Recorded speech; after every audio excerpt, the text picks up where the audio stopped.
Esa teoría de la invasión del Islam, dice Óscar Torres, la difunden los buenistas de la mano de Armesilla y de la tal Paloma. La filosofía de para vender un hueco, una loca, la filosofía da para vender un hueco, una loca preñada o un costal inflado. Bueno, no, sí, pero Armesilla no es buenista, ¿eh? Armesilla es un neonazi de cuatro, de cuatro estrellas. Son gente que se oculta tras una retórica de izquierda para promover los objetivos de la derecha, entre ellos la criminalización del inmigrante, porque es muy fácil, mira. La industria de la construcción en España o la industria de el campo en Almería, sin la mano de obra extranjera, se hunde, pero se hunde, se paraliza completamente. ¿Sí? La construcción, el campo en Almería y el campo en muchos lugares. Bueno.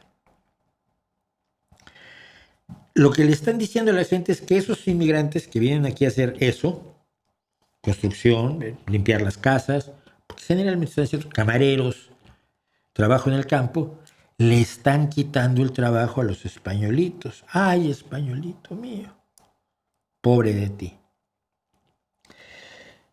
Pero cuando esa gente, si la echas, no van a ir los chicos que están hoy diciendo que siendo una generación tan preparada no tienen las oportunidades que deberían tener, y probablemente tienen razón.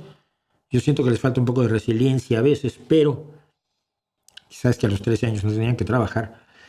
Pero ellos no se van a ir a Almería a trabajar en los invernaderos.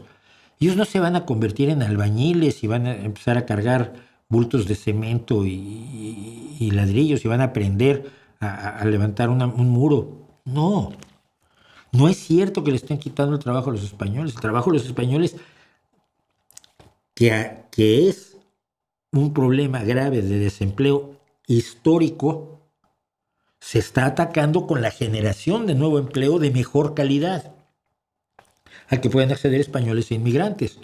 La generación de empleo de mejor calidad con condiciones económicas favorables para la inversión, que es lo que ha hecho el socialismo español, les guste o no, ha reducido a mínimos históricos el desempleo en España.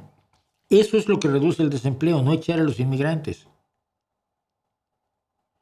Pero la promoción del miedo es terrible y le están haciendo los dos nasboles que estamos padeciendo en España, el Vaquero y el Armesilla, ¿no?